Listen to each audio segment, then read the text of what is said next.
You can bang it as loud as you want. Well, I can just tell you, Pause. at some point you have to follow the rules. Okay, will you let her answer the question? You've been interrupting. And by the way, with Senator Graham, it went 10 minutes over. Senator Coons. Will you no, you don't want her to answer the question? Apparently, we're very afraid of the American people hearing the answer to that question. I mean, it's a combination of all types of things, right? I'm sure that they're highly upset that it's a, black person being appointed to the Supreme Court, a black woman at that, and it's the Democrats appointing them. And I think it's a lot of get back for, the Kavanaugh hearings, because they went hard against Kavanaugh during his confirmation hearings. So I think it's a lot of combination of all of those different things that causes stuff like that to happen. Oh, here's Senator Graham speaking with her. Did you watch the Kavanaugh hearings? No, sir. Are you familiar with what happened in the Kavanaugh hearings? Generally. Senator, your time is... Well, please, Mr. Chairman. To be honest, it's a minute and 47 seconds. She filibustered every question I had, and she has a right to give an answer. You were here for Kavanaugh. If she's confused about what happened, some people on the other side had an accusation against Judge Kavanaugh that during high school, he sexually assaulted somebody. He was ambushed. Senator, she's had nothing to do with the cause. No, but Kavanaugh I'm hearing. asking her about you won't even let her finish how your she may response. feel about what y'all did. Why are you asking me about that white man? Didn't I tell you? I told you that's a lot of get back for what happened in the Kavanaugh hearing. But what this got to do with me? The GOP feel like that Brett Kavanaugh got done dirty in his hearings, and Democrats attacked him in his hearings. So that's what they're returning the favor right now. Yeah, that ain't got nothing to do with me. And I also don't want to hear no Republican talking about somebody filibustering. All right, like I don't want to hear that. Well, Ketanji, she talks about what she plans to do and what she plans to inspire. What do you say to some of them who may doubt that they can one day achieve the same great heights that you have? I hope to inspire people to try to follow this path because I love this country, because I love the law, because I think it is important that we all invest in our future. And the young people are the future. And so I want them to know that they can do and be anything. They attacked that sister like crazy. Yeah. I told you it's all get back. I mean, it's one reason she's black, she's a woman, but it's also a lot of get back for, how they feel Democrats did Kavanaugh and his confirmation hearings. Now, lastly, she did have some support. Senator Cory Booker. Nobody's going to steal the joy of that woman in the street or the calls that I'm getting or the texts. Nobody's going to steal that joy. You have earned this spot. You are worthy. You are a great American. That is the story of how you got to this desk. And so you faced insults here that were shocking to me. Well, actually not shocking. Right, but you are here because of that kind of love.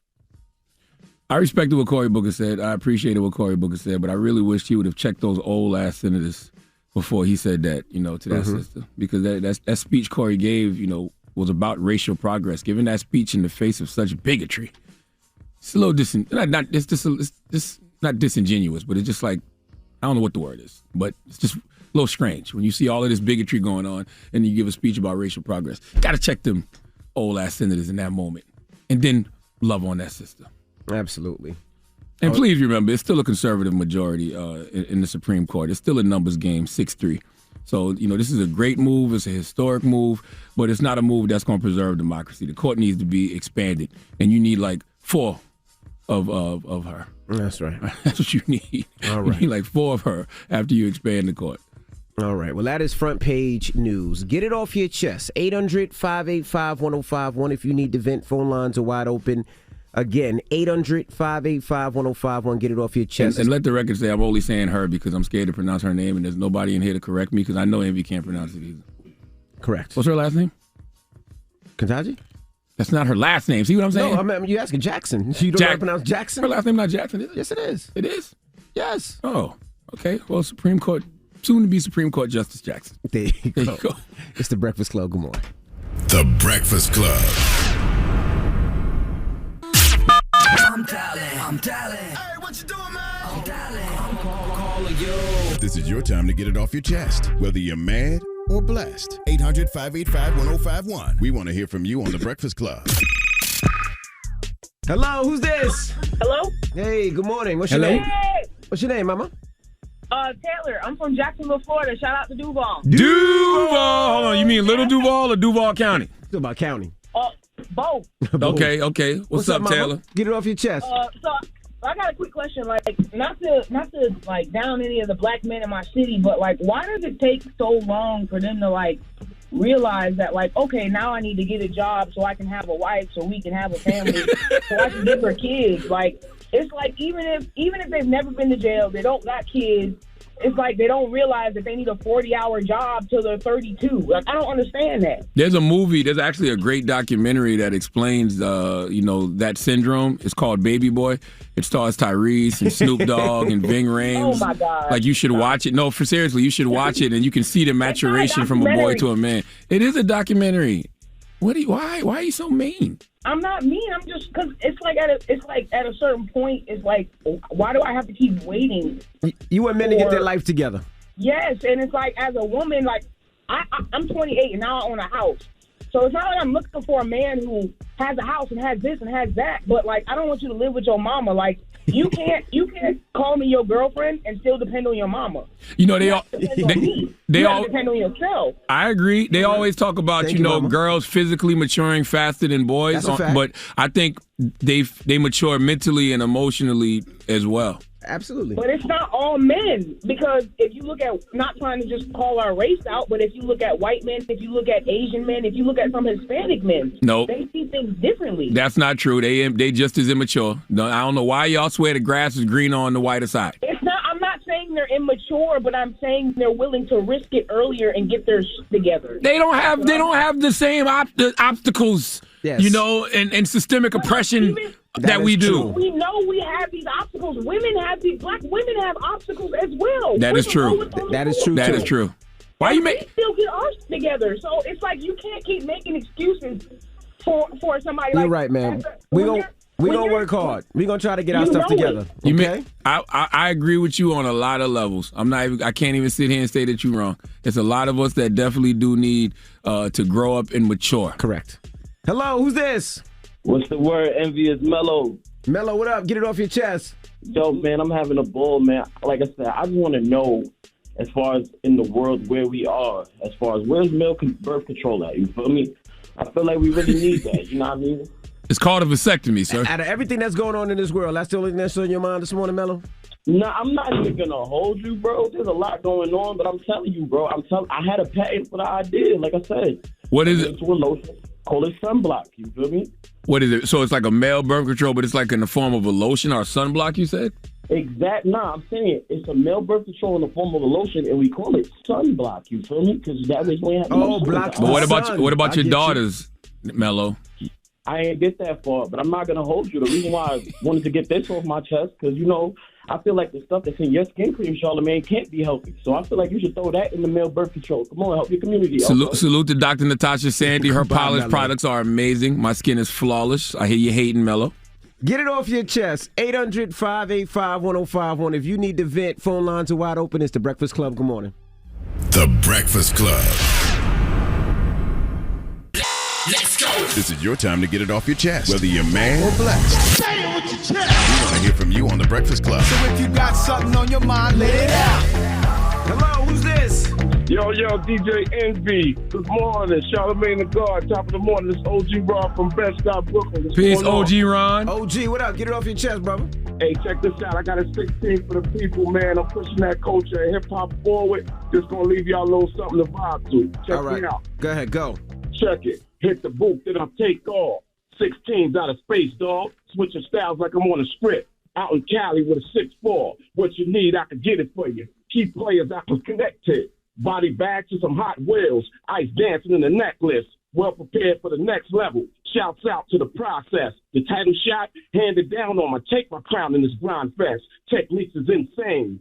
Different type of pen game. Your boy hot like the third rail. It ain't hard to tell that his price change. Understand it's a takeover. All right. 50 color red rover. Hey, son, I've been a threat. It's just hard to check with my persona. Heavy smoke is in the air. All right. This is the year to get back. Yeah. Okay. It's been a long time. I shouldn't have left you without a dope beat to step to. Time's up. Sorry I left you. Whatever. All right, brother. Check me out. OG Rob 718_, baby. Bringing that 80s rap back. That's on Facebook, right? Nah, that's IG, baby. Oh, IG. My bad. Black Planet 718_. Hit me up, man. I'm doing some big things in the street right now, baby. Yes, sir. Yes, sir. I can smell the fresh construction Timbs he about to break out for the summer. I can smell the denim short pants he's going to wear with him. Hello, who's this? Hey, this is Sinitra. Good morning. Hey, good morning, Mama. Get it off your chest.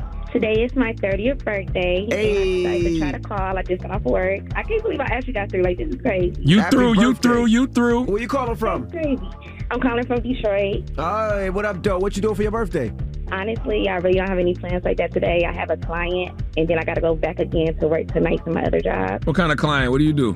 I do lash extensions. Hey, okay, that's a good business. Well, try to celebrate, do something. On Instagram. Yeah. You guys can follow me at Pebbles. That's PEBBLEZ .Eskimo EZKIMO lashes. Okay. Well, have a great birthday. Thank you. Do something for the weekend. Celebrate somehow, some way. I'm gonna do something with my family. Okay, Mama. Thank you. Hello, who's this? Hello? Hey, get it off your chest, bro. Hello? Yep. Hello? Good morning. Good morning. Yes, I wanted to just talk about what happened yesterday. My name is Pepper. I'm from Queens. What happened yesterday, King?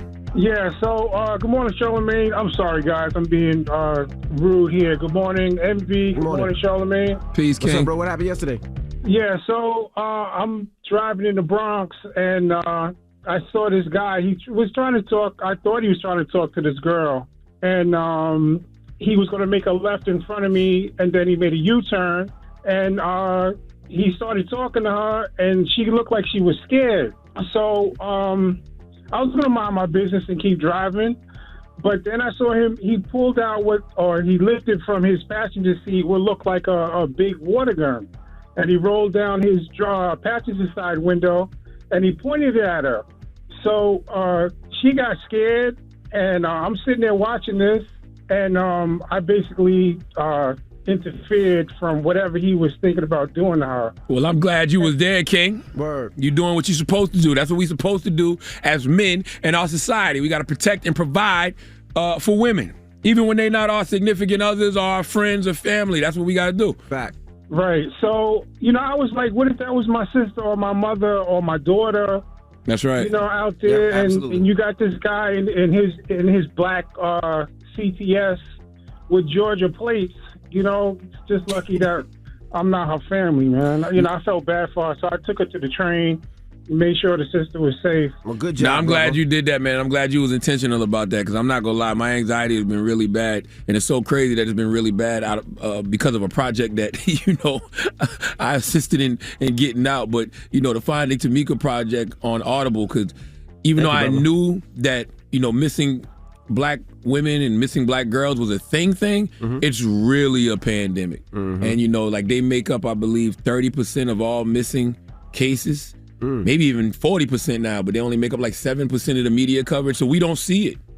We don't see it as much as we should, but when you hear stories like that, man, I'm very alert to a lot of those situations. Now, I even saw a woman protect a young girl from getting kidnapped, a couple weeks ago, and I know somebody personally whose daughter just recently almost got, kidnapped, so yes, look alert, man. Let's take care of our own. Well, get it off your chest. 800-585-1051. When we come back, we got to talk about Mike Tyson. Imagine somebody trying to fight Mike Tyson, pulling out a gun, and Mike Tyson does the total opposite thing you think he would do. We'll get into that next. It's The Breakfast Club. Good morning. The Breakfast Club. This is the Rumor Report with Angela Yee. Breakfast Club. So listen up. So imagine attending a comedy show. You're sitting front row and a guy sees you and says he wants to fight you. They say, okay, they call security and they try to kick the guy out. The guy pulls out a gun. What do you do?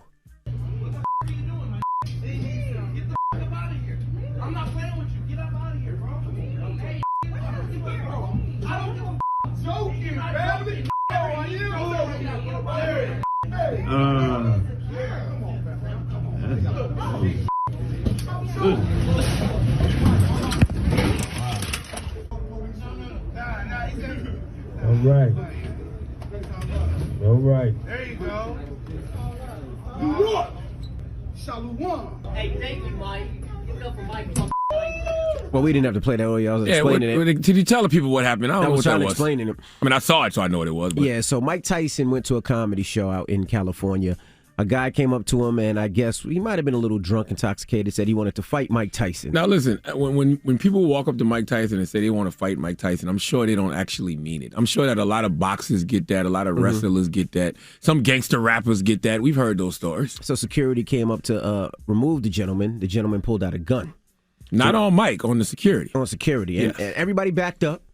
Mike Tyson did not move. He sat in that chair calm. Well, I mean, the guy was really far away from Mike, but I'm sure Mike is a person who's, in his mind, he's seen everything but death. I'm sure he's not afraid of that. So the guy came back over to Mike Tyson, and Mike called him over. Yeah, Mike called him over, and then Mike gave him a hug. Yeah. Gave the brother a hug with a pistol on him and everything. Mike does not fear anything. Mike gave the brother a hug, and then the gentleman walked out. Mike, I'm sure Mike's mindset is, I've seen everything, but death. And in that moment, that's what that dude needed. He needed love. That's what he wanted. He just wanted some love and some validation from Mike Tyson. Mike gave it to him. All right. Now, we also got to congratulate the real Morris Chestnut. Not Charlamagne. Morris Chestnut, the real one. You know him in The Best Man. First of all. Go ahead, finish. All right. So we know him from The Best Man, not from The Breakfast Club, but you know him from Boys in the Hood. Morris Chestnut gets a star on the Hollywood Walk of Fame. So congratulations. Drop a bomb for Morris Chestnut. Dropping the clues bombs for Morris Chestnut. Okay, dropping the clues bombs for Morris Chestnut. Everybody was hitting me yesterday. Nobody was hitting you. Could you stop and let me talk, man. please? Everybody was hitting me yesterday saying congratulations, and it's strange. Just like y'all can't read. Don't just look at the picture, because the headline clearly says Morris Chestnut received star on the Hollywood Walk of Fame. Like, stop blowing up my phone and my social media saying congratulations to me. Bro, nobody was congratulating. Well, nobody must be everybody then. Because all I got was a bunch of congratulations saying, congratulations on your star on the Hollywood Walk of Fame. And that's disrespectful to Morris. And it lets me know that y'all can't read. Okay? All right. Well, Insecure star, how do you pronounce his name? Sarunas J. Jackson? Did I say it right? I think it's Sarunas. Sarunas J. Jackson. He did an interview, and he said that he wants to fight Trey Songz. And like some of them be doing crazy. Violet, like I said, has some run-ins. And they do that thing where they were trying to sell this tough guy scene, like this one, Trey Songz, try to piss women, you know what I'm saying? But then would turn down the fade when it came up to him for the fade, turn it down. I'm not cool with like that. He wants to fight women and stuff like that. And to me, I can't operate like that. Bro, I can separate the man from the artist sometimes. Sometimes it starts getting a little too muddy for me. I'm like, I do that. I'm like, it's unfortunate when you like, bro, I really with this shit for years, you know what I'm saying? Talented. I didn't never heard Trey said he wanted to fight women. Did you? I mean, that's Saron. I've never heard that, but that's Sarona's personal experience. I can't, I wasn't there for that situation. I've never heard that though. Well, he wants 5 minutes with Trey Songz. And drop on the clues bombs for the Guys Next Door podcast, man. That's what Sarona's was at. Salute to Mac Wilds, Mouse Jones, and Fly Rye. Hey, shout out to them. What up, guys? And also Drake, he pledges $7 million. That's right. That's a donation to LeBron James's I Promise. I thought it was $1 million. What did I say? I said 7 figures. That's $1 million. You said $7 million. I said 7 figures. No, you actually said $7 million. Oh, I meant $1 million. I was like, I mean, that's a great donation. That is a huge. $1 million is a great donation, but like, $1 million. I've been trying to figure out what I could do for, obviously this moment. So I'm going to, myself and Eddie from Steak, we're going to dedicate $1 million to the I Promise School, and I'm going to come drop it off myself before the school. Wow. Dropping the clues bombs for Drake. And dropping the clues bombs for LeBron James for having a school that people can donate to. We don't discuss that enough. No, not at all. The brother's got a whole school, man. All right. Well, that is your rumor report. All right. When we come back, we got front page news. We'll tell you about rent hikes. 17% is jumped up since last year. We'll tell you the highest places to live and some of the cheapest places where rent is not as bad. All right. We'll get into it next. It's The Breakfast Club. Good morning. The Breakfast Club. Your mornings will never be the same. Hey, it's Angela Yee. Have you taken a look at the General Insurance lately? Switch to the General, and you could save over $500 on your car insurance. Call 800-GENERAL or visit thegeneral.com. The General Auto Insurance Services, Inc., an insurance agency, Nashville, Tennessee. Some restrictions. You all right over Good there? morning. What's happening? How y'all feeling on this fine Thursday? Yes, we are the Breakfast Club. Let's get into some front page news. Now, and some scary news. If you're a renter, rent jumped 17% since last year. They're saying an apartment now is $283 more. Yes. They're saying the national median is $1,792, up 17% from last year. So please don't get mad at nobody who doesn't care about geopolitical politics. Because, yes, there's people in Ukraine that need aid, all right? But people here dealing with that, and that's their priority. That's what they're thinking about. So please don't get upset with them. They said Miami saw the fastest growth. It went up 55%. They said the most expensive places to live is San Jose, San Diego, Los Angeles, San Francisco, Miami, and New York City. They said the cities with the smallest rent increase were Cleveland, Minneapolis, and Detroit. They said rents just went up 6%. They're saying people are not getting paid more, but rents are going sky high and people can't afford apartments. And most of these apartments that we're talking about are studio apartments. Inflation is at an all-time high. You know, gas is at an all-time high. People are worried about how they're going to put food on their table tonight. People are worried about how they're going to put gas in their car tonight. People are worried about how they're going to pay their rent, okay, come the first of the month. Don't nobody care about what's going on no place else. Now, Moderna. Do you care about Moderna and what's going on with COVID? Do you? Not right now.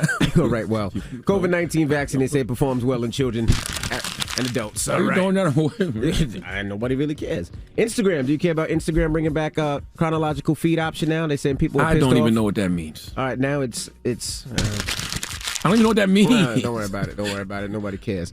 All right, now this was sad. A driver has been charged in a car crash in Philadelphia that killed 2 Pennsylvania State Police troopers and a pedestrian. She's getting donkey today because it's a teachable moment. All right, now troopers Martin and Brandon, they were hit and killed early Monday morning. They were on the side of the road helping a pedestrian. The person was driving. She actually posted a tweet that said, if you ask me, I'm the best drunk driver ever. I'm the best drunk driver ever. And that was minutes before the deadly crash. That's right. This past Monday. Now, she is, her name is Jayana Webb. She's 21 years old. She's charged with the following: 3 counts of third-degree murder, 3 counts of homicide by vehicle while DUI, 3 counts of homicide by vehicle, 2 counts of second-degree manslaughter of a law enforcement officer, 3 counts of involuntary manslaughter, 3 counts of recklessly endangering another person, driving under the influence, summary traffic violations, which include failing to drive at a safe speed, careless driving, and reckless driving. You know, over the past week, it feels like I've given Donkey of the Day to quite a few people where alcohol was involved, alcohol and driving incidents. You know, it was the woman in Ukraine who called the Uber. No, there was a woman in Europe who called the Uber to take her to Ukraine to fight. Correct. And then it was the mother driving the 9-year-old around drunk while he was in the back seat, and the 9-year-old told on him. I can't believe that we got to keep constantly telling people not to drink and drive. I mean, with in 2022, especially with so many options out there. That's what I'm saying. Uber and Lyft and taxi cabs. And the sad thing about this is you're bragging about tweeting and driving. If you ask me, I'm the best drunk driver ever. It's like saying you're the best drug dealer ever. Like you're going to prison eventually. And it's sad because she's a young girl. She's a young woman. She's 21 years old. You're going to end up in jail or dead if you sell dope. There's no way to win that game, and there's no way to win the drunk driving game. Like, there's no such thing as being the best drunk driver ever. Eventually, you are going to hurt yourself or somebody, and now look at this 21-year-old girl in prison. And she don't got no jail record according to her lawyer. She don't have no criminal record, no jail record, no nothing. And look, one bad mistake changes everything. One bad decision changes everything. My goodness.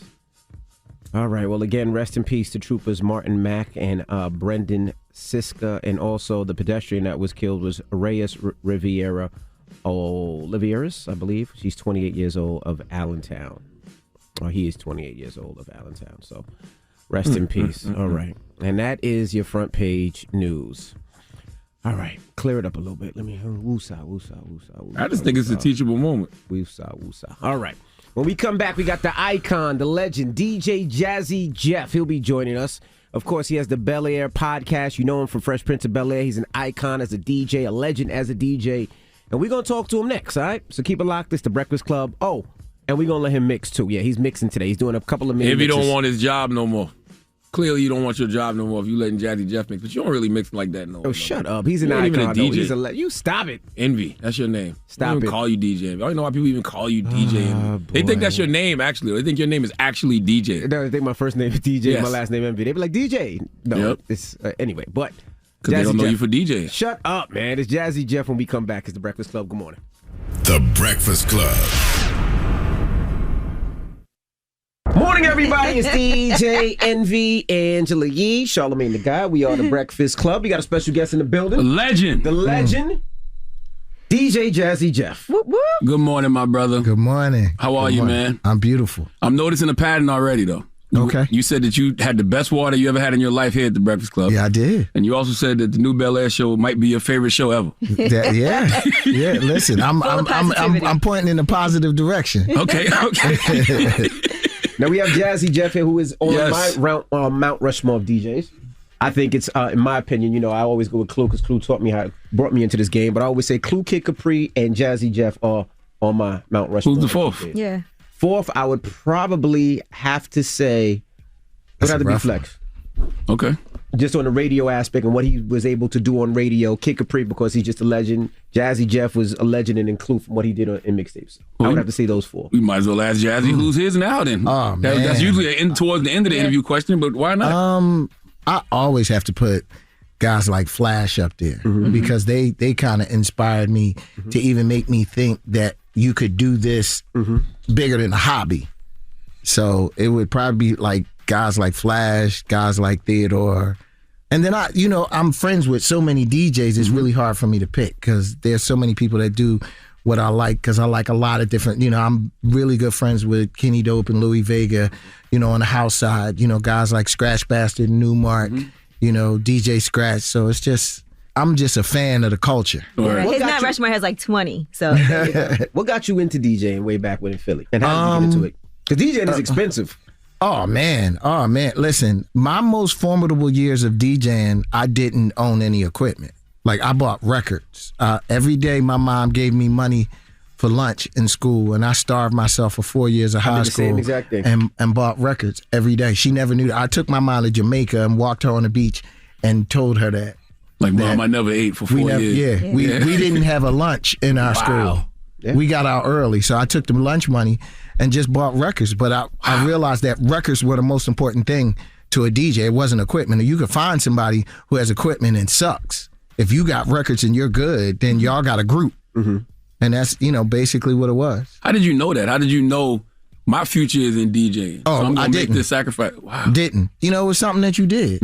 It was a hobby that you enjoyed. We used to have block parties in Philly, and I was probably about 14, 15, and did a block party with 1,000 people, and everybody was shocked because you kept everybody on the floor. yeah, that's a hard thing to go in a space and figure out what the audience likes. That is one of the most grueling things in the world, and especially when you DJ for a long enough period, the music shifts.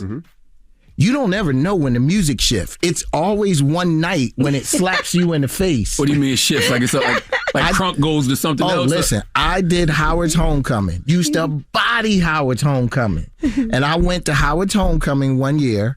Envy you probably know. And it was this typical setup that you would do. You would play all of the new stuff, and then you drop into all of the classics. Yeah.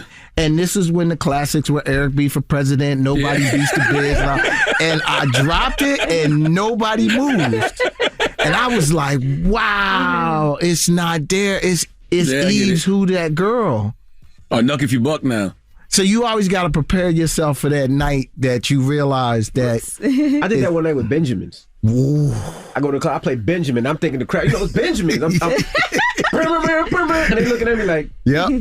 New Yorkers are arrogant with what they think is classics, though. Yeah, exactly. Yeah, but y'all still arrogant when it comes to what y'all think are classics because they don't. Benjamin's not a classic? Yeah, it is. But it's still, I'm from the South, so it's like 60% of all black people in the South are classics. They are different than what y'all might think is classic up north. And that is true. Regionally, like you go to a different city and they have their local songs that hit. I don't think people realize or understand the importance of a DJ to a group, especially in the era that we grew up in. There is no just Fresh Prince. It's Fresh Prince and Jazzy Jeff. There is no just Run DMC. It's Jam Master Jay. It's just no Salt and Pepper Spinderella. What happened to the DJ in rap groups? Oof.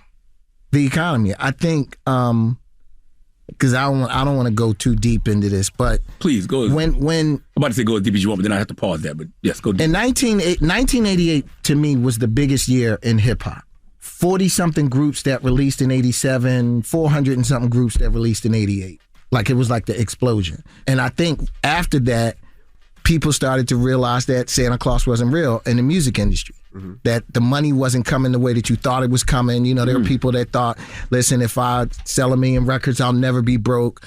Once the money started getting tight, MCs started looking at DJs like, I'm not really trying to split my money with you. Wow.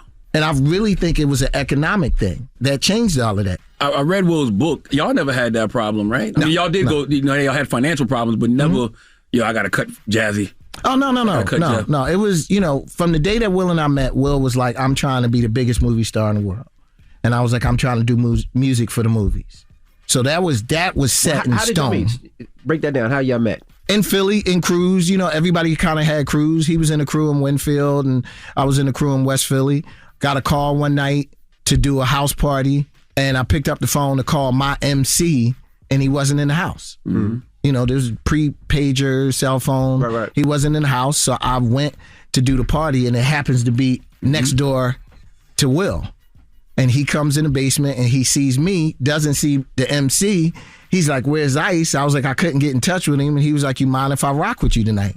That night turned into another night, and it just never stopped. Instant chemistry. I read that in the book, and I was like, man, God really his divine alignment is incredible. Yeah. A lot of times. Do you think about that? That's the night that literally changed both y'all lives. Completely. Yeah. What if Ice would have answered the phone? Right.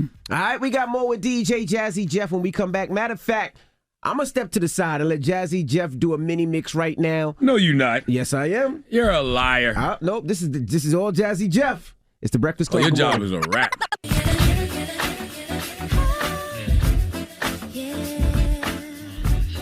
Morning, everybody. It's DJ Envy, Angela Yee, Charlamagne the Guy. We are the Breakfast Club. We're still kicking it with DJ Jazzy Jeff. Yee. Well, I know we're here talking about Bel Air. Yes. And you are the host of the official podcast. And I was telling you, I haven't seen the 9th episode. I saw the first 8. But it is interesting to watch the show and then listen to you break it down on the podcast and talk about some of these subjects. So first of all, how involved were you in the show Bel Air? Not really involved. I was one of the people that saw the trailer, in the beginning, and Will saw it, and 30 hours later he called Morgan and said, we need to do something. That is so fascinating, because how often does that happen? I love this story to the point that I hope that this inspires people in their garage right now to take matters into their own hands. Like, just shoot it. Don't wait for, someone to give you the green light. This brother just came up with an idea to reimagine a intro and shot it. Your character is super cool on there, too. I love that. I'm mad that I didn't get the car. We didn't have the budget that they had. I was going to ask, when y'all shot the original, you moved to L.A. to shoot your scenes? Or no, I commuted. Or back and forth? I commuted. I wasn't. Because you were still on the road. Yeah. It's amazing, right? When you think about the older show, it's like, that role seems so small, but it was so big to us as hip hop heads. Right. See, that's Jeff. You know what I mean? Yeah. We always wanted to see you on there. Yeah, even though we know you're getting thrown out. Yeah. When he threw you out, what did he throw you out to? Was there a match? A mat. It was a mat, and I jumped. And every last one of those takes were easily 50 jumps. So I would be black and blue after doing it. The reason why it got to the point that I kept wearing the same shirt is I was like, I'm not doing that no more. Yeah, right there in the like, I ain't doing that no more, man. Y'all killing me. Now, one thing you were talking about on the podcast is Carlton and Will's character. And Carlton is very evil. It feels like at first on this new series, like way darker than I expected. Yeah. What did you think about that? I think the thing that I really enjoyed about this show is I felt like, because I was skeptical in the beginning, somebody picked up The Fresh Prince in the 90s, moved it to 2022, and said, what if this was real?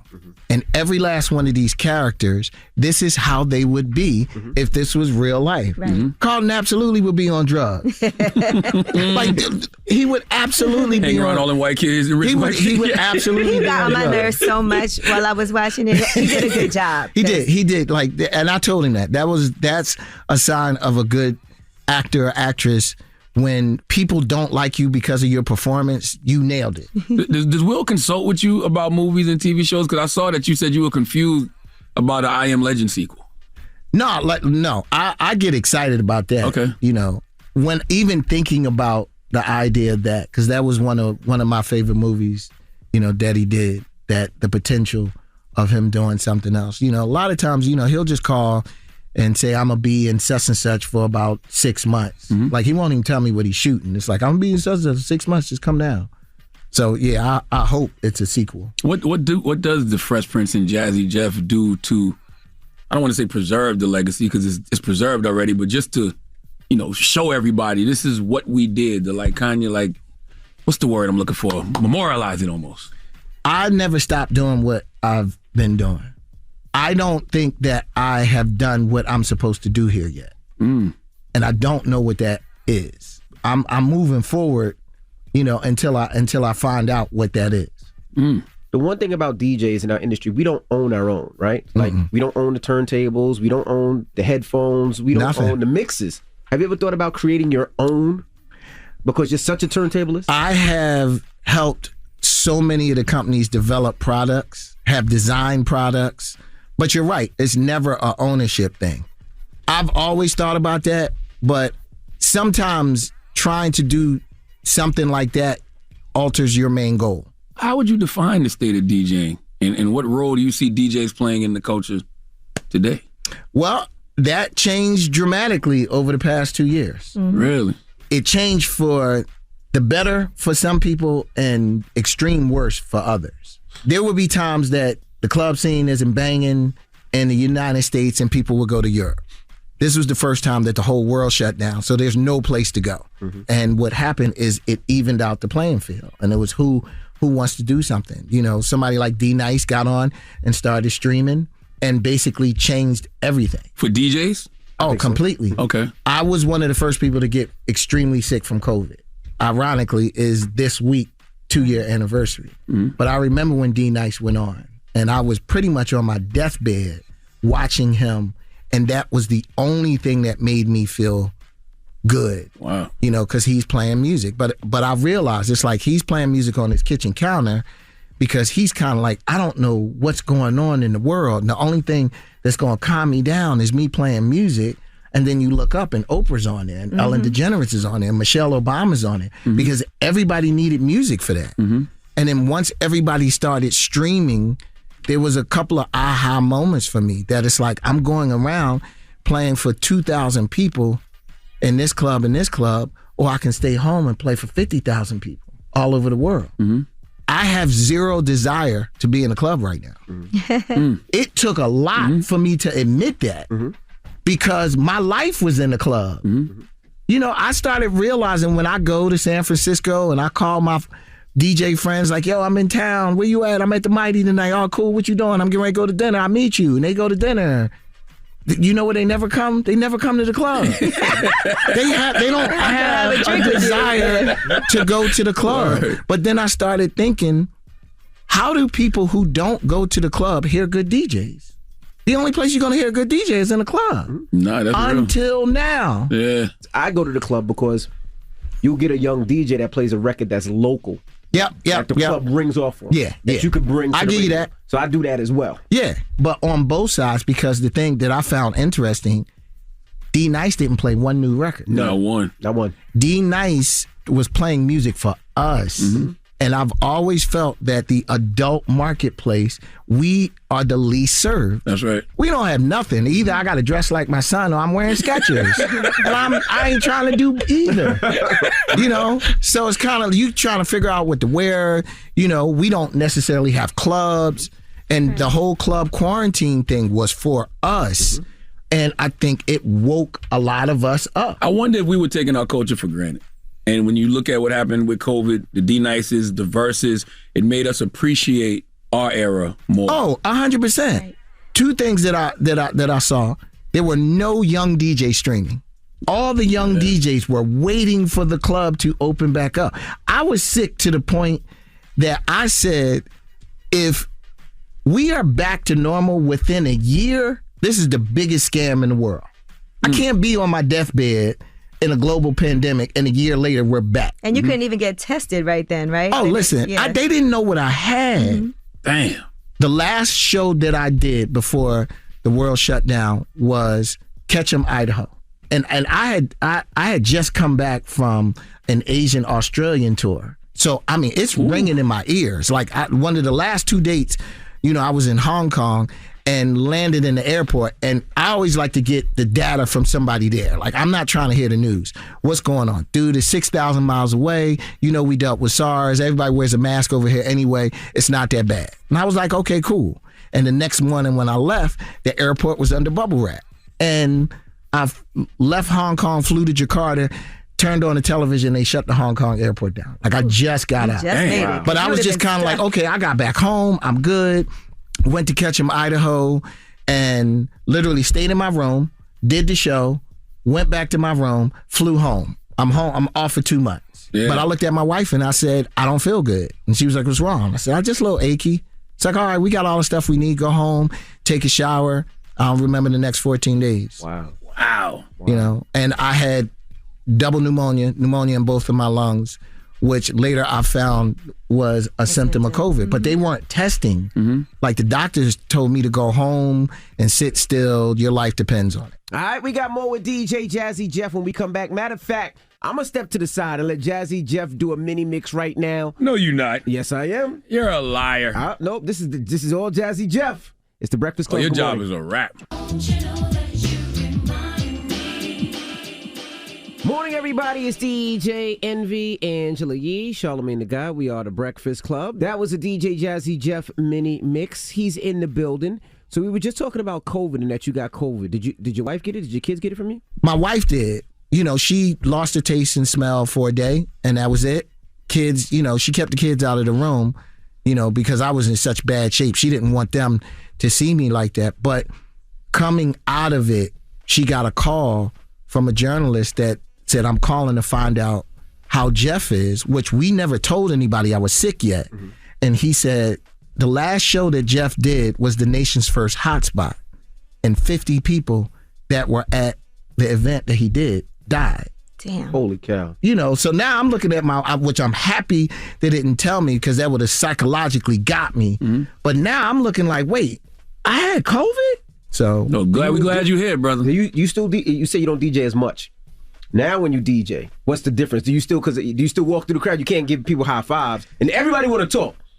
Everybody want to talk. Get to the point where I be turning my back sometimes. And I want to be rude. But I'm like, bro, COVID still exists. Yes, absolutely. So what do you do now? I only recently started doing dates. The streaming thing has been amazing for me. And I'm being very, very selective on the dates that I do. I'm not really doing club date. Anything outside, I'll consider. Question I want to talk to you about, you said, 88, and you talked about how they systemically got rid of the DJ, right? You think that they systemically changed the tone of hip-hop as well? Because one line I always appreciate in summertime is when it says, the hardcore has gotten a little bit out of control. And it seemed like it went from that to like self-destruction, we all in the same gang, to straight gangster rap a couple years later. Yeah. Do you think that was systemically done too? I think they would have followed happy rap to the mountain if it was making the money that the negative stuff was making. A lot of the decisions that were made on the direction of music had zero to do with music. Had everything to do with money. Wow. So once they started doing the gangster rap and they sort of, this is what's selling 3-4 million records. I mean, that is what woke the white kids up in the suburbs. Yeah. On tour back then, did y'all have many problems though? Because y'all weren't the gangster rap. Y'all weren't that. Did y'all have problems? We had more problems than anybody. Prove yourself. You know what it was? Well, first of all, I love Charlie. Charlie Mack. Charlie had to learn that his job was to be a problem solver. I used to joke that Charlie will schlock him somebody in 2 seconds. As soon as you say something, schlock, and then everybody's fighting. I love reading Will's book because it's like Charlie would fight anywhere. South Africa. Charlie, listen, I love Charlie. I've seen Charlie stand up to a lot of people. Does the evolution of that whole crew, does it ever blow your mind sometime? Oh, completely. Yeah. People have gotten married, people have gotten divorced, people have kids. It's really wild that Will and I still will have that conversation. Like, he will look at me like, do you believe this? Do you talk to the Willie Llama about finding your purpose? Because you said you haven't found your purpose yet.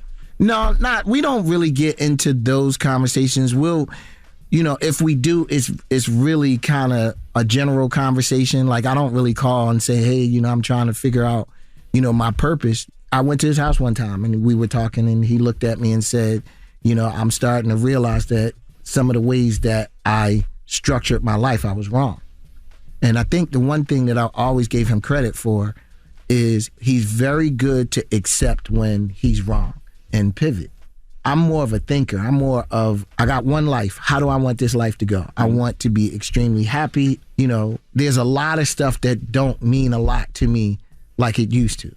And as that started to come down, my happiness started to go up because you start realizing that, I got 2,000 pairs of sneakers and 2 feet, and you just, you start understanding what's more important. So you feel like you're extremely happy now? Oh man, I am probably happier than I've ever been. That's great. Especially after these past 2 years.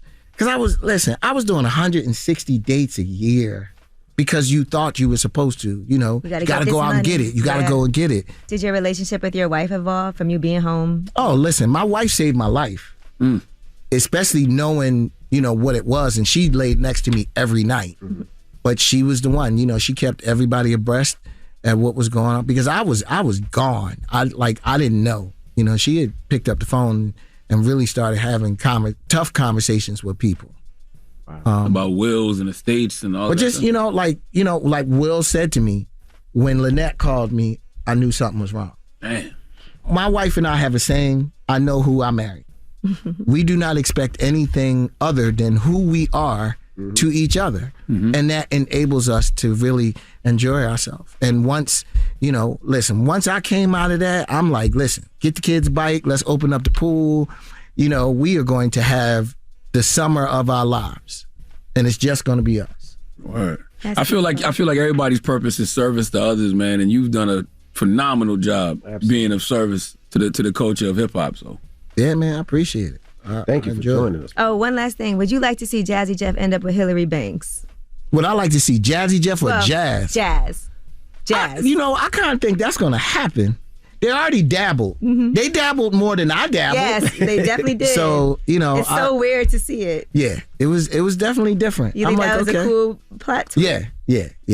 I think that's going to be a reoccurring thing. Well, thank you, OG, for joining us. Always, man. I appreciate you guys. Watch you every morning and listen to you every morning. So I appreciate being here. Thank you for coming, brother. Make sure you check out the Bel Air, the official podcast, hosted by Jazzy Jeff and Aida Osman. That's right. Yeah, shout out to Aida. She's on Rap-ish, right? Yes, the Issa Rae show. Yep. So that's dope for her. So shout out to her. I wish she could have been here too, She's but dope. I'm sure she will at some point. Yeah. All right, it's Jazzy Jeff. DJ Jazzy Jeff. It's the Breakfast Club. Good morning. Hey. Shout out to DJ Jazzy Jeff for joining us this morning, an icon, a legend. Yep. I can't believe you let him mix twice on this radio. He's a legend. He's a legend. That's what you're supposed to do. So if you don't have a job, tomorrow, that's all good. I'm securing my own. All right, but let's get to the not rumors. with DJing though. I sure am. Let's get to the rumors. Let's talk Wendy Williams. It's about time. What's going on? Rumor report. This is the Rumor Report with Angela Yee on the Breakfast Club. Now, Wendy Williams, she wants her damn money, and she's asking for it. Asking questions about my money. And when I began asking questions about my money, suddenly Lori Schiller has got no response regarding my money. I want my money. This is not fair. And Wells Fargo has no questions and answers with regarding my money. This is not fair. And Lori Schiller and Wells Fargo have this guardianship petition about keeping me away from my money. This is not right. I have no idea who Lori Schiller is, but I'm assuming she works at Wells Fargo. Yeah, I'm sure she does. I have no idea what's going on here. I can't follow any of this other than Wendy can't get her money. Yeah, they said they froze her account. She can't get her money, and they just want to make sure that she's, I guess, in a good, healthy standing before they open back up those accounts. She has more to say. And this guy named Bernie Young, I know for a fact that Bernie Young used my American Express card to hire an attorney to file a petition against me. That was done with my American Express card. A former doctor had medical information about me that I never even got. It was sent over to Lori Schiller. I fired the doctor, and again, all I want to know is where is my money? This is not right. So Bernie Young is her ex-manager. That I know. Mm-hmm. So is she saying that he was spending her money without her permission? That's what she said. She said the fact that Bernie Young used my American Express card to hire an attorney to file a petition against me. This was done with my American Express card, and I guess she didn't know. Wonder who has access to her money. I don't think anybody right now. Because the only person that would have access would be her and her team. Maybe her son, because her son is of age right now. But, I mean, it seems like he's taking care of her, so she just wants her money. She wants to be able to buy what she wants to buy, use her money for whatever she wants to use. And I'm curious to see if she could pay staff now, if she could pay for her mortgage or her rent. No, she could pay those other bills. A couple months ago, they said she couldn't. I don't know about now, but hey, man, send to Wendy Williams Healing Energy. Mm-hmm. Now, also, Miami, y'all done did it now, Miami.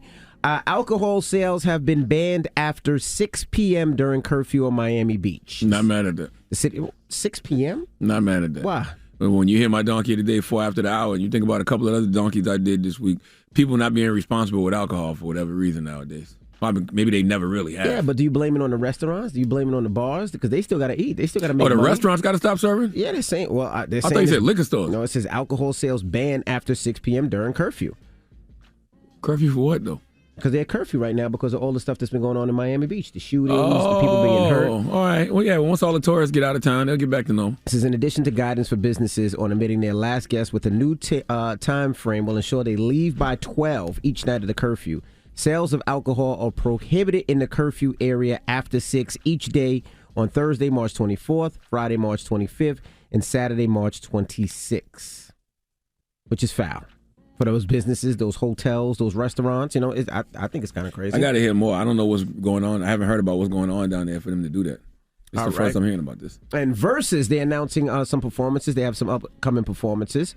Mary, and BB and CeCe Winans. That's going to happen Easter. That's the Easter special, April 17th. You excited about that? Which one is it? Mary, and BB and CeCe Winans.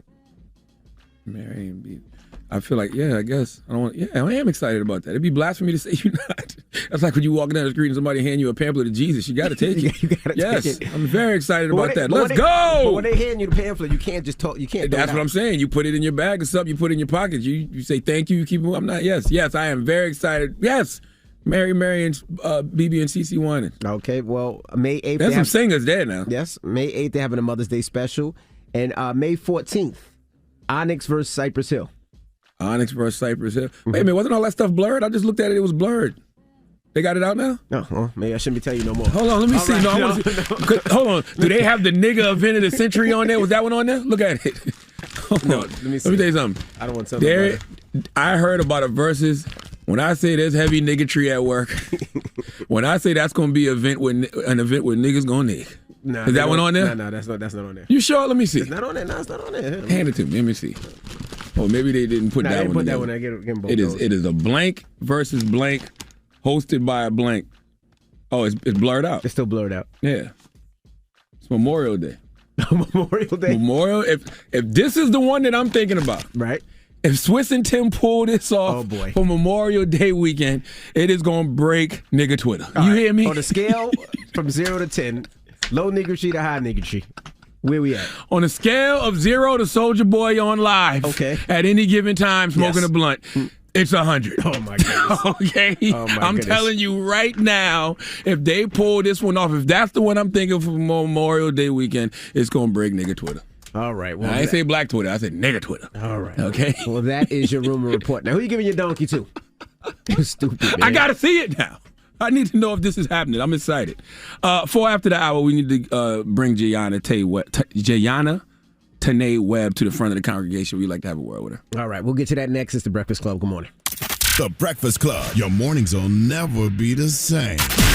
Peace to the planet. I go by the name of Charlamagne the God, and I got your chance to meet the Breakfast Club. Just grab our free NFT named Hopeful, and you can win a trip for two to meet the Breakfast Club in New York. For rules and to claim your free NFT, visit oneof.com by March 27th. Charlamagne, say the gang, dunk it other day, man. You are a donkey. It's time for Donkey of the Day. Donkey of the Day does not discriminate. I might not have the song of the day, but I got the donkey of the day. So if you ever feel I need to be a donkey, man, hit me with the heat. Yeah, the Breakfast Club, bitches. Who's donkey of the day today? Well, Donkey of the Day for Thursday, March 24th goes to Jayana Tanae Webb.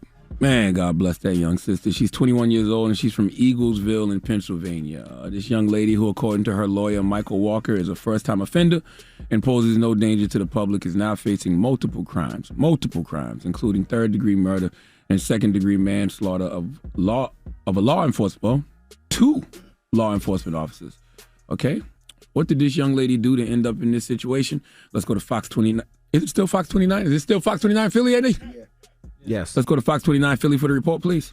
Wearing the handcuffs of the two Pennsylvania state troopers she's alleged to have run down and killed, Jayana Tanae Webb of Eagleville is walked out of Troop K in Philadelphia to a state police SUV. The 21-year-old is charged with multiple felony counts of murder in the third degree, homicide by motor vehicle while under the influence, and manslaughter in the alleged killing of state troopers Martin Mack, Brandon Siska, and a pedestrian at 1 a.m. Monday on I-95 South near the stadiums. State police say Trooper Mack, 33 years old, and 29-year-old Trooper Siska were called to 95 for a report of a man walking in the left lane southbound as they were trying to get 28-year-old Reyes Rivera Oliveras of Allentown to the safety of their vehicle. Webb is alleged to have struck them. The force of the strike sent all three men into the northbound lane where they died. Citing two sources, Fox 29 has reported Webb was pulled over for suspected DUI before the crash some 2 miles away, but the troopers left her when dispatched to the man walking on the highway. Sources tell Fox 29 Webb's blood alcohol level was twice the legal limit. This is unbelievable. And this is tragic for a number of reasons. Now, in the last 6 days, I've given Donkey of the Day to two people making poor decisions because of alcohol in vehicles. In particular, the woman who called Uber to take her to Ukraine to fight in the war, and the mother who was driving drunk with her 9-year-old son in the back seat, and that 9-year-old told the cops on her, as he should have. So if I'm paying attention to the signs, if I'm paying attention to the universe, clearly the universe wants me to tell y'all, do not drink and drive. I can't believe we still got to say this in 2022. There's absolutely no logical reason for people to be drinking and driving in 2022. What is the point of ride shares, people, if I have to get on this radio, okay, every day and tell y'all don't drink and drive? If I got to do that, I will and I shall, okay? Getting behind the wheel and driving drunk is the most irresponsible, selfish thing you can do because of situations like this. If you wreck and kill yourself, that's bad. It's horrible. You made a poor choice that ended your life. Keywords, your life. But when you get on that road and choose to operate a vehicle drunk, you're not just putting yourself in danger. Okay, that poor choice to drive drunk absolutely involves others. Now, look, we've all been 21 before and made poor choices like this. Okay, I almost lost my life driving drunk, and I'm not sure I was even quite 21 yet. And when I hear stories like this, the empathy hits different, and I get anxious because I think about how closely I could have came to dying or killing someone because of a poor choice, right? This young lady is 21, so when I go to her Twitter and I see how much she tweeted about being drunk over the last year, I'm thinking to myself, not only is she young and making poor decisions, she might have a drinking problem. And she's running from something. That's what we don't discuss enough. The fact that a lot of people be trying to suppress trauma through drugs and alcohol. I know y'all think y'all just be getting lit and having a good time, but if you're getting drunk every damn day, there is an issue. Okay, now some of these tweets go as far back as September 2021. Would you like for me to read some? Sure. She tweeted, I just woke up drunk and hungry ASF. I'm mad ASF. I woke up still drunk. I was so drunk last night. OMF GGGGGGG. Lexi gonna try to get me drunk tonight. I know it. I get drunk and start saying anything. Yes, you do. I'm high key still drunk, and I think a hangover is in effect. Yo, drunk me is funny ASF. Not so funny now. I'm still MF drunk. OMG. I'm so mad I can't get drunk, yo. Drunk and reminiscing be the worst. It's the fact that Tish and Charity more drunk than me. I honestly can't even drink because even drunk OMFG. I was a drunk Ass B-N, OMG. Drunk is me. I'm still MF drunk. I slept and still drunk. I'm over it. I want to get drunk again tonight. Do say don't get me drunk anymore. It is not the do say. Okay? On January 15th, 2022, she tweeted, if you ask me, I'm the best drunk driver ever. That's like saying I'm the best drug dealer ever. Okay? Every drug dealer thinks they're selling drugs better than the people that came before them. Every drug dealer thinks they will escape jail. Ha! Ha! Okay? All right? That's not the case. All right? I need y'all to know something, all right? Especially you youngins. The first thing alcohol impacts is your judgment. Alcohol is absorbed into the lining of the stomach and then passes directly into the bloodstream and reaches your brain within minutes after drinking, okay? A person's judgment is the first thing to go. The first thing affected after drinking an alcoholic beverage. So, of course, you think you're the best drunk driver ever. Now, let's talk about how God, the universe, gave Jayana an opportunity to think about her next move. On 12:47 a.m., on 3/21/22, she got pulled over by cops. According to the news report, the same state troopers that she killed, okay? And for whatever reason, the state troopers let her go. And she tweeted out, why the cop pulled me and he say I'm doing 110 and a 50. Now, her blood alcohol level at the time of the crash was twice the legal limit, so there was no reason for state troopers to pull her over and tell her she's doing 110 and a 50 and let her go. That moment right there is the moment you're supposed to pull over to the side of the road, okay, and leave your car wherever it is and call a rideshare and come back for it the next day. She didn't pay attention to the signs. And moments later, she ended up mowing down Brandon Siska and Martin Mack III and the pedestrian they left to go assist. Now Jayana is facing 18 felony counts, including 2 counts of manslaughter of a law enforcement officer. She is a young 21-year-old black girl in the Commonwealth state of Pennsylvania. They're probably going to make a real example out of her. Look, man, mistakes are a part of life. You can't avoid them. Mistakes are a part of being human. Appreciate, your mistakes for what they are. Precious life lessons that can only be learned the hard way unless they are fatal mistakes. In that case, others can learn from them. This is one we all got to learn from. Because I don't know how it's going to end up for this young sister. Please give Jayana Tanae Webb the biggest hee-haw. Tragic situation. Very. And that's why my daddy always said trouble is easy to get into and hard to get out of. Poor choice. Just that fast. Life changes forever. Changed 2 other families' lives forever. Yep. Well, thank you for that donkey of the day. Yeah, man. All right, when we come back, those state troopers left behind wives, children. Very sad. His widow, one of them has a widow. She's pregnant right now. Poor choices. All right. Up next, Ask C&E. Angela Yee is out, so if you need relationship advice or any type of advice, call us up right now. 800-585-1051. We'll help you with your relationship if you need help. You got some questions. Again, Ask C&E. It's the Breakfast Club. Good morning. What's going on? You can call me. It's time to ask C&E. Ooh, let's get it. Ask Charlamagne and DJ Envy anything. Call up now. 800-585-1051. The Breakfast Club. It's that time again. Ask Charlamagne and DJ Envy anything. Pick it up, pick it up, pick it up. Rude. It's time to ask C&E. Morning, everybody. It's DJ Envy, Angela Yee, Charlamagne the Guy. We are the Breakfast Club. All right, it's time for Ask C&E. Angela Yee is out, so you can ask us anything you want. All right, let's go to the phone lines. Hello, who's this? This is Tati. Hey, what's up, Mama? What's your question for C&E? I need a bag. You need a bag? As in money, or you want a pocketbook? The grocery store give you a free bag. What you want, paper or plastic? Nah, I need some money. What you call up here Green for? bills, blue bills. You got a job? Nope. Y'all said call for anything, right? You what? Y'all said call for anything. No, we said relationship advice. You need a job. That's what you need. Well, she probably calling for advice. What do you need advice on? I don't need advice. She want money. Oh, we said call for anything. So you was like, yo, you need a bag. Yep. Y'all got it. We gonna send you some bags. All right. Thank you. Hey, take this number down. You ready? Now we're gonna send her some bags. We just get her address. You gonna send her back? I'm gonna send her some bags.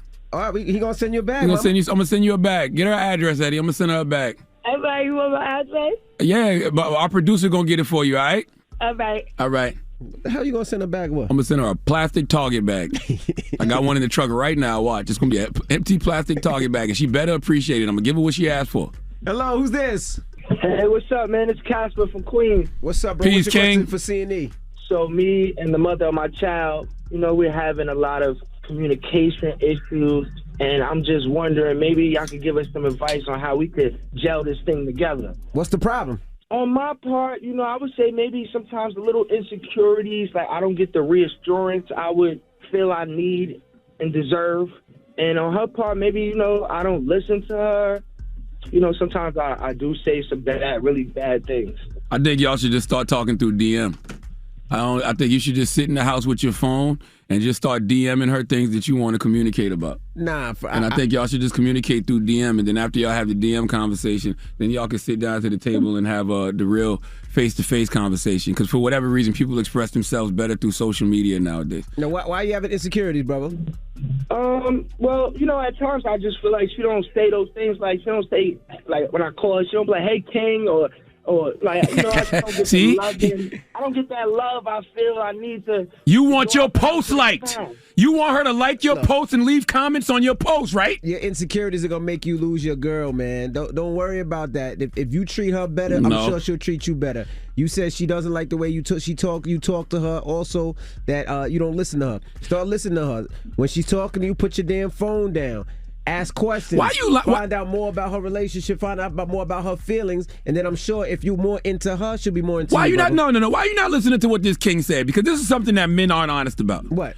Men need validation. Right. We need constant validation from our significant other. His girl. No, but she ain't validating him neither. They have to start somewhere. They gotta both see eye to eye. If she feels like he's not listening, he's not into her, she's not gonna be into him. It's a two-way street. Man, start liking her posts on Instagram, Yo, King. shut up, man. And let her start liking your posts on Instagram. You want validation. I feel you. I literally told my homegirl this yesterday. I said, and you know what's so crazy? My homegirl was saying to me that her man said, you don't be commenting on my pictures and you don't be liking my posts. And I said, all he's simply trying to tell you is he wants validation. Validate your man every day, and men validate your woman every day. Bro, they both got to start, but you got to start too. You got to start listening to your girl. Your girl is telling you what's wrong, so you start catering to her, and she'll cater to you. You have those same conversations and say, let's start catering each other. And he's telling her what's wrong, but then y'all call the man insecure when he wants some validation. He said he was insecure. I didn't call him insecure. Oh, you're not insecure, King. I know what you want. We want to hear we handsome. We want to hear. What'd you say? Insecure. Going through the phone when you're sleeping is very insecure. Oh, that's her. Oh, see what you did? Oh, how are you, Queen? Good morning, Queen. I just feel like there's deeper insecurities when you feel like you got to go through my phone. See? And you're not listening. You're not believing me. If I'm telling you I'm not doing other things, I'm not stepping outside of a relationship, you should just understand that. Have you cheated before? Have you cheated before? Yes. See what I'm saying? Now let's get to the bottom of this conversation. You cheated on that man. That's why he feel the way he feel. Don't do us like that. At the time, but we were on bad terms. We were not together for a little minute, for a little period of time. Has that King ever cheated on? Has he ever cheated on you? He's very secretive, so I wouldn't even know. Nope, don't try to put it on him. King, let me talk to that King, please. Let me talk to the King, please, Queen. King. Yes. Have you ever cheated on her? You better say no. No, like I have not had it. Was he gonna say yes anyway? Of course. With anybody since I've been with her. Y'all need couples counseling. Y'all should go to therapy, but you wrong, Queen. You cheated on that man, and now that man is insecure. And listen, y'all are back together, so he clearly loves you, and he's willing to deal with the fact that you cheated on him.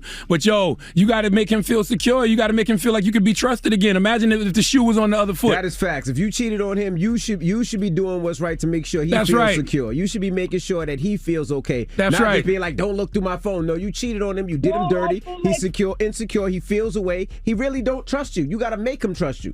You're right, but I feel like the only reason that situation happened was because I wasn't being validated by my man. You can't do that. You can't make an excuse. Do that. What you did was wrong. You can't did make it. an excuse. The reason I cheated was because of you. That's not right. Don't do that. That's not fair. That's actually gaslighting. You gaslighting him right now. But I think what you said, like Charlamagne said, you should go to couples therapy where there is a quote-unquote referee in between y'all. That's right. And that could talk you guys through it. This is very problematic. You are very problematic.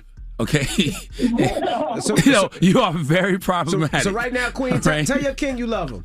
I love you, King. Tell your queen you love her. I love you too, Queen. But I do want to tell your king too. You can't hold that over her head that she cheated. You know what I'm saying? If you're gonna forgive her, you gotta let it go. That's right. And forgive her. That's right. You can forgive, but you don't gotta forget. That's where the trust issues are coming. That you haven't forgot, but you have forgiven. So you can't hold that over her head all the time. But don't try to play that man like he just insecure for no reason. Give each other a kiss right now, live on air, man. Live, give it kisses. All right, have a good one. Thank y'all. Y'all appreciate y'all. Peace, King. I can't believe her. You see how they try to gaslight us? I didn't think so. They try to call up here and just make it seem like the men are just wrong. She ain't tell us the whole story. Right. I didn't know she cheated. My God. He didn't lead with that. He felt insecure. I would feel insecure too. Men ain't insecure for no reason. When you give us valid reason to be insecure, cheating on us is one of them. 800-585-1051. Ask C&E. We'll help you with your relationship. Call us now. It's that time again. Ask Charlamagne and DJ Envy anything. Pick it up, rude. Morning, everybody. Tell me I'm handsome, nigga. What? Oh no, I'm sorry. I was having a off the behind the scenes conversation with Taylor, and we was talking about how men and women both need constant validation. And I was like, yes, tell me I'm handsome, nigga. You tell me I'm handsome. I ain't talking to you. I was just talking in general. That's how me and Taylor talk to each other. You know what I'm saying? Morning, everybody. It's DJ. Don't be looking at me. And I wasn't. That's how I was talking to Taylor. That's how we talk. All right. Okay. Tell me I'm cute. No. Morning, everybody. It's DJ Envy, Angela Yee, Charlamagne the God. We are the Breakfast Club. We're in the middle of C&E. Hello, who's this? Hey, what's going on? This is Bree. Hey, what's up, Bree? Talk to us. What's going on? Ask C&E. C&E, I just need some info on what should I do, man? I've been with my chick for 12 years, on and off a little bit. We got a child together. But every day, every other day, it's an argument. What y'all arguing about? She think I'm cheating. Oh. She think I'm out here swinging. Because you were. I was in the past. You feel me? I got dirt. She got dirt. Tell me what the past is. What's the past? What's the past? How long ago? It's been over a year. That's still recent. That's still recent. And that's during the pandemic. Those wounds still fresh, King. What about her? When did she cheat? Let her tell it was 2018. All right, so yeah, y'all still got fresh wounds. Y'all don't trust each other. That's all that is. Yeah, but I'm just tired of the arguing. I don't like all this arguing back and forth. Nah. But what is the argument for? Because she want to check your phone. They don't trust each other. She don't even want to check the phones no more. It's just if I go out the house, she automatically think I'm up to something. She just want to be laid up under her all day. I can't do that. Well, guess what? You both earned that distrust that y'all have for each other, sir. All right, y'all both earned that. And if y'all gonna choose to be together in the future, then y'all gonna have to let it go. Like some stuff in life we really do complicate. You can't hold on to me, but then hold that over my head for the rest of my life. And neither one of y'all can do that to each other. We gotta learn to grow up too. We gotta make sure that we done with that boy life. We be like, look, I don't want to swing my meat anymore. I wanna settle down, and she gotta feel the same way. Well, not swing the meat part, but you know what I mean. Yeah, you're right. I told her the other day, like, if you keep thinking I'm doing something, you just gonna push me away, then I'm gonna really be doing something. Don't use that as an excuse. That's not a good one. If you want to go do something, then break up with her and go do something. But don't use that as an excuse. But y'all got kids. But like I said, man, if y'all chose to still be with each other, you can't continue to hold that over her head for the rest of her life. She can't hold it over your head for the rest of your life either. Yeah, I don't hold it over her head though. You know, I know what comes with it. I know it's gonna come back on me if I. King, I need you to be honest with me, King. Be honest. I'm sorry, I'm dropped. Be honest. Are you dipping out?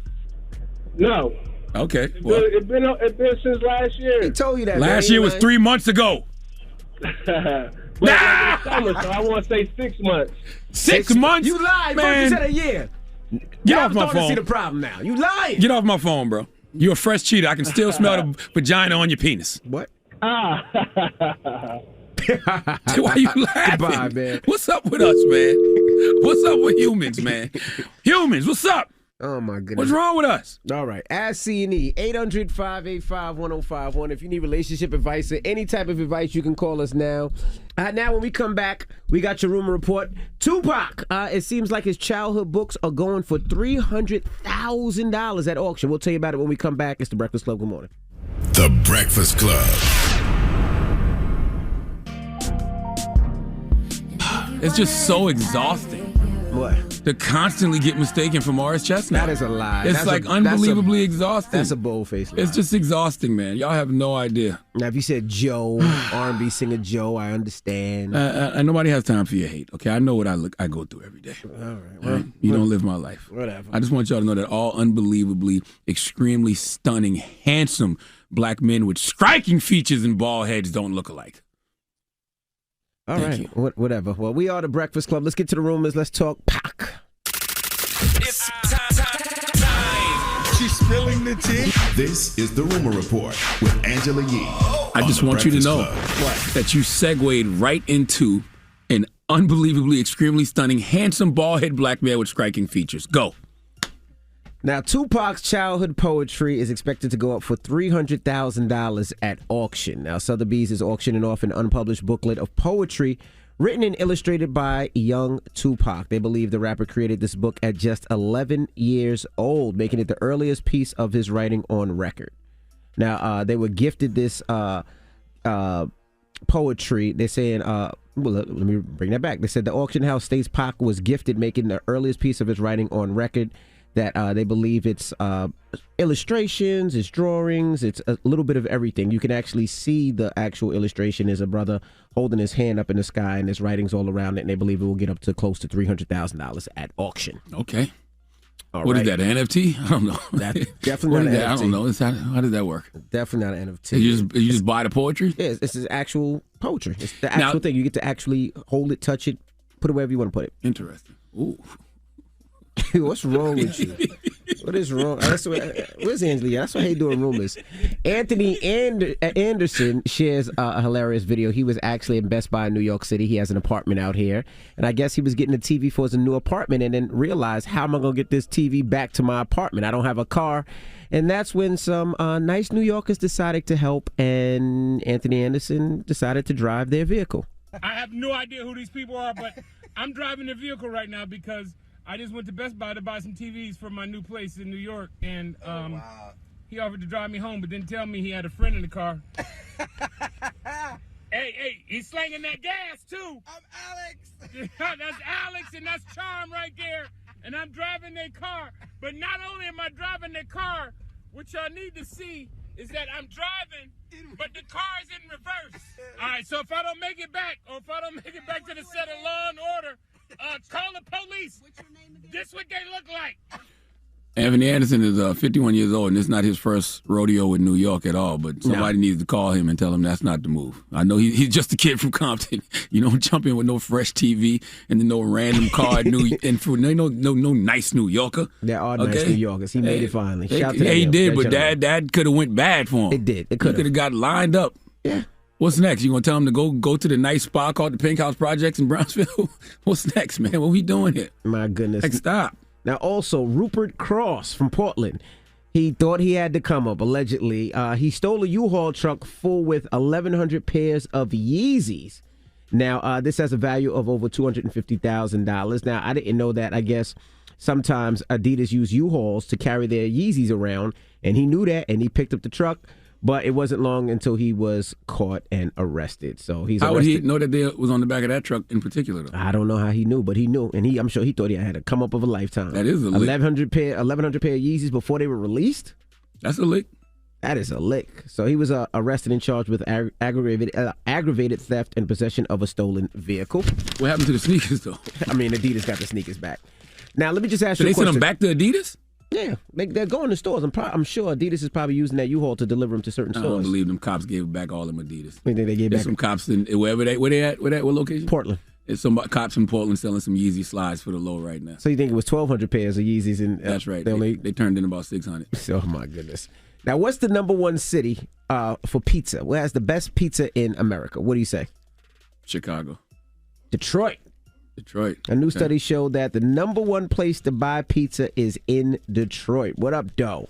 They said Motown is Dough Town. So for every 100,000 people that they checked, they said Detroit had the best pizza. I thought New York had, I thought that was the reputation for New York. That they had It the best was. pizza. I thought it was too, but I guess not. Detroit took it over. Okay. Now, Joyner Lucas, he went on Twitter yesterday, and he took a couple of shots at MGK, Machine Gun Kelly.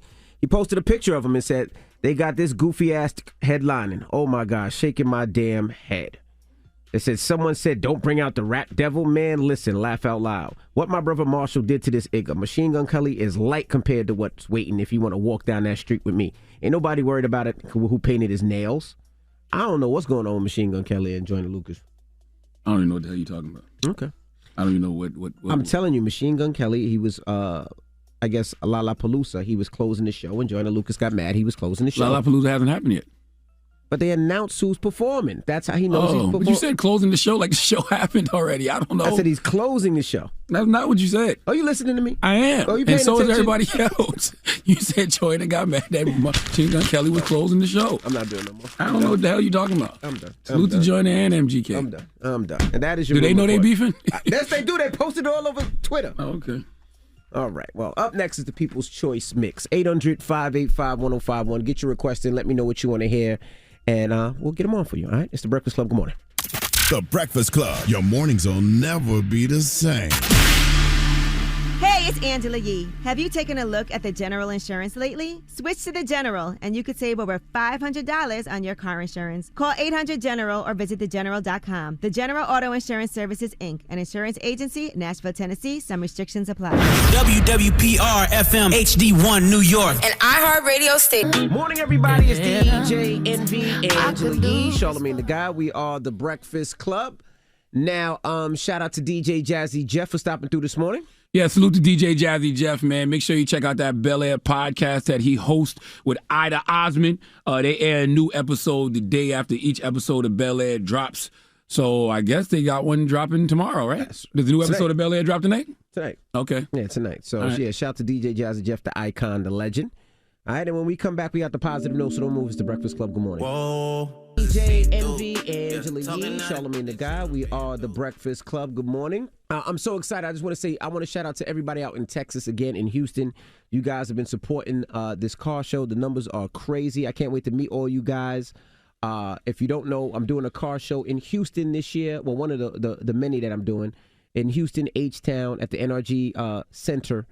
And we're talking exotic cars, celebrity cars, old school cars. It's New York versus Texas. And I got so many people coming out, so many artists that are going to be pulling their cars out. So hopefully you guys get your tickets. It's going to be rides, carnival games. We're going to be teaching the kids how to double dutch, monster trucks. NASCAR is bringing a car. The pit crew's actually going to teach the kids how to change tires fast. So a lot going on. If you haven't got your tickets, just click the link in my bio and get your tickets. And I can't wait to see you guys. And if you have a car and you want to put your car in the show, you can hit that same link because I want to see, what Houston got in store, because I'm bringing up all the New York cars. So you got a positive note, Charlamagne? I do, man. I said it earlier during the Donkey of the Day, and I just want to repeat it. It comes from Al Franken.